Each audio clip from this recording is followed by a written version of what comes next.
ఓం శ్రీ గణేశాయ నమః. నిర్విఘ్నం కురు మే దేవ దామోదర నమోస్తుతే. కార్తీక పురాణములోని 18వ అధ్యాయము. సత్కర్మానుష్ఠాన ఫల ప్రభావము. ఓ మునిచంద్ర, మీ దర్శనం వలన ధన్యుడనైతిని. సంశయములు తీరునట్లు జ్ఞానోపదేశము చేసితిరి. నేటి నుండి మీ శిష్యుడనైతిని. తండ్రి, గురువు, అన్న, దైవము సమస్తము మీరే. నా పూర్వపుణ్య ఫలితములనే కదా మీ బోటి పుణ్యపురుషుల సాంగత్యము తటస్థించెను. లేనిచో నేను మహాపాపినయి మహారణ్యములో ఒక మొద్దుజారిన చెట్టునై ఉండగా తమ కృప వలననే నాకు మోక్షము కలిగినది కదా. మీ దర్శన భాగ్యము లేని ఎడల ఈ కీకారణ్యములో తరతరాలుగా చెట్టు రూపమున ఉండవలసినదే కదా. అట్టి నేనెక్కడా? మీ దర్శన భాగ్యం ఎక్కడా? నాకు సద్గతి ఎక్కడా? పుణ్యఫల ప్రదాయియగు ఈ కార్తీక మాసం ఎక్కడా? పాపాత్ముడనగు నేనెక్కడా? ఈ విష్ణాలయమందు ప్రవేశించుటెక్కడా? ఇవి అన్నియును దైవికమగు ఘటనలు తప్ప మరొకటి కాదు. కాన నన్ను తమ శిష్యునిగా పరిగ్రహించి సత్కర్మలను మానవుడెట్లు అనుసరించవలెనో దాని ఫలం ఎట్టిదో విశదీకరింపుడని ప్రార్థించెను. ఓ ధనలోభ, నీవడిగిన ప్రశ్నలన్నీయూ మంచివే. అవి అందరికీ ఉపయోగార్థమైనట్టివి కాన వివరించెదను. శ్రద్ధగా ఆలకింపుము. ప్రతి మనుజుడును ఈ శరీరమే సుస్థిరమని నమ్మి జ్ఞానశూన్యుడగుచున్నాడు. ఈ భేదము శరీరమునకే గాని ఆత్మకు లేదు. అట్టి ఆత్మజ్ఞానము కలుగుటకే సత్కర్మలు చేయవలెనని సకల శాస్త్రములు ఘోషించుచున్నవి. సత్కర్మనాచరించి వాటి ఫలము పరమేశ్వరార్పితమునర్చిన జ్ఞానము కలుగును. మానవుడు ఏ జాతివాడో ఎటువంటి కర్మలు ఆచరింపవలెనో తెలుసుకొని అటువంటివి ఆచరింపవలెను. బ్రాహ్మణుడు అరుణోదయ స్నానము చేయక సత్కర్మలను ఆచరించినను వ్యర్థమగును. అటులనే కార్తీక మాసమందు సూర్య భగవానుడు తులారాశిలో ప్రవేశించుచుండగాను, వైశాఖ మాసములో సూర్యుడు మేషరాశిలో ప్రవేశించుచుండగాను, మాఘమాసములో సూర్యుడు మకర రాశి యందుండగాను, అనగా ఈ 3 మాసముల యందు అయినను తప్పక నదిలో ప్రాతకాల స్నానము చేయవలెను. అటుల స్నానములాచరించి దేవతార్చన చేసిన ఎడల తప్పక వైకుంఠ ప్రాప్తి కలుగును. సూర్య చంద్ర గ్రహణ సమయములందును తదితర పుణ్యదినముల యందు స్నానము చేయవచ్చును.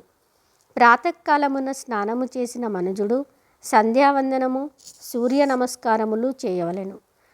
అట్లు ఆచరించనివాడు కర్మభ్రష్టుడగును. కార్తీక మాసమందు అరుణోదయ స్నానం ఆచరించిన వారికి చతుర్విధ పురుషార్థములు సిద్ధించును. కార్తీక మాసముతో సమానమైన మాసము, వేదములతో సరితూగు శాస్త్రము, గంగా గోదావరి నదులకు సమాన తీర్థములు, బ్రాహ్మణులకు సమానమైన జాతియు, భార్యతో సరితూగు సుఖమును, ధర్మముతో సమానమైన మిత్రుడును, శ్రీహరితో సమానమైన దేవుడును లేడని తెలుసుకొనుడు.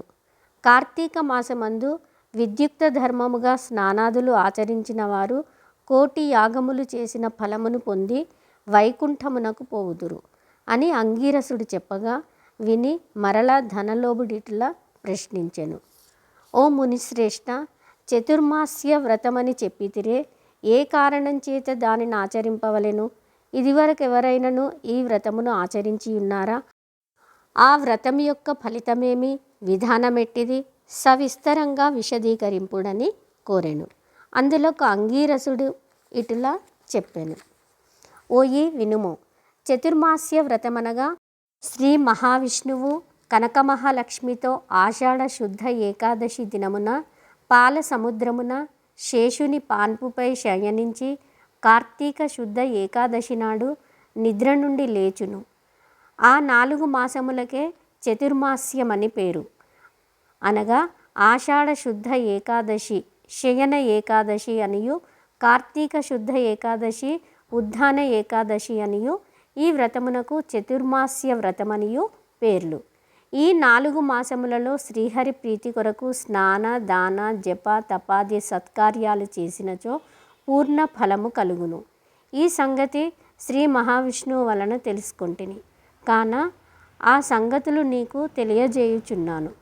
తొల్లి కృతయుగంబున శ్రీ వైకుంఠమందు గరుడ గంధర్వాది దేవతల చేత వేదముల చేత సేవింపబడుచున్న శ్రీమన్నారాయణుడు లక్ష్మీదేవి సమేతుడై సింహాసనమున కూర్చుండి ఉండగా ఆ సమయమున నారద మహర్షి వచ్చి పద్మనేత్రుండును చతుర్బాహుండును కోటి సూర్య ప్రకాశమానుండును అగు శ్రీమన్నారాయణునకు నమస్కరించి ముకులిత హస్తాలతో నిలబడి ఉండెను. అంత శ్రీహరి నారదుని గాంచి ఏమియూ తెలియని వానివలే మందహాసముతో ఇట్లనెను. నారద, నీవు క్షేమమే కదా? త్రిలోక సంచారివైన నీకు తెలియని విషయములు లేవు. మహామునులు సత్కార్య అనుష్ఠానములు ఎట్టి విఘ్నములు లేక సాగుచున్నవా? మానవులందరూ వారికి విధింపబడిన ధర్మములు ఆచరించుచున్నారా? ప్రపంచముననే అరిష్టములు లేక ఉన్నవి కదా అని కుశల ప్రశ్నలు అడిగాను. అంత నారదుడు శ్రీహరికి ఆదిలక్ష్మికి నమస్కరించి, ఓ దేవా, ఈ జగంబున నీవెరుగని విషయములు ఏమీయూ లేవు. అయినను నన్ను వచించుమనుటచే విన్నవించుకొనుచుంటిని. ప్రపంచమున కొందరు మనుష్యులు మునులు కూడా తమకు విధించిన కర్మలను నిర్వర్తించుటలేదు. వారెట్లు విముక్తులగుదురో ఎరుగకు లేకున్నాను. కొందరు భుజించకూడదనిన పదార్థములు భుజించుచున్నారు. కొందరు పుణ్యావ్రతములు చేయుచు అవి పూర్తిగాక మునిపే మధ్యలో మానివేయుచున్నారు. కొందరు సదాచారులుగా, మరికొందరు అహంకార సహితులుగా, పరనిందా పరాయణులుగా జీవించుచున్నారు. అట్టి వారిని సత్కృపతో పుణ్యాత్ములనొనర్చి రక్షింపుమని ప్రార్థించెను. జగన్నాటక సూత్రధారుడైన శ్రీమన్నారాయణుడు కలవరపడి లక్ష్మీదేవితో గరుడ గంధర్వాది దేవతలతో వేల కొలది మహర్షులున్న భూలోకానికి వచ్చి ముసలి బ్రాహ్మణ రూపంతో ఒంటరిగా తిరుగుచుండెను. ప్రపంచమంతయు తన దయావలోకమున వీక్షించి రక్షించుచున్న దామోదరుడు ప్రాణుల భక్తి శ్రద్ధలను పరీక్షించుచుండెను. పుణ్యక్షేత్రములు, పుణ్యనదులు, పుణ్యాశ్రమములు తిరుగుచుండెను. ఆ విధంగా తిరుగుచున్న భగవంతుని కాంచి కొందరు ముసలివాడని ఎగతాళి చేయుచుండిరి. కొందరు ఈ ముసలివానితో మనకేమి పని అని ఊరకుండిరి. కొందరు గర్విష్ఠులైరి.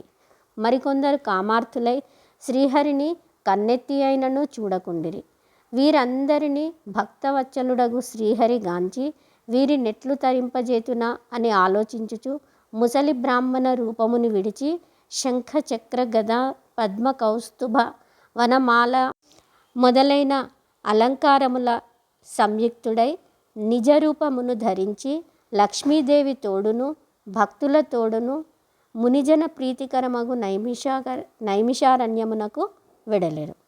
ఆ వనమందు తపస్సు చేసుకొనుచున్న మునిపుంగవులు స్వయంగా తమ ఆశ్రమములకు అరిదించిన సచ్చిదానంద స్వరూపుడగు శ్రీమన్నారాయణుని దర్శించి భక్తి శ్రద్ధలతో ప్రణమిల్లి అంజలి ఘటించి ఆది దైవమగు లక్ష్మీనారాయణులనిట్లు స్తోత్రము గావించిరి.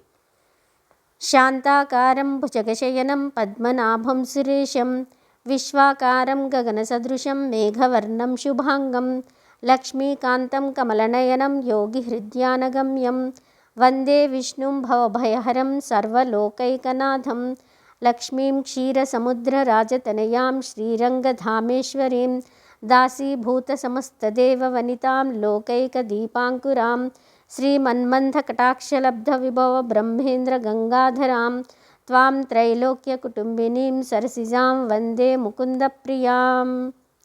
ఇట్లు స్కాంద పురాణాంతర్గత వశిష్ఠ ప్రోక్త కార్తీక మహత్యమందలి అష్టదశాధ్యాయము 18వ రోజు పారాయణము సమాప్తము.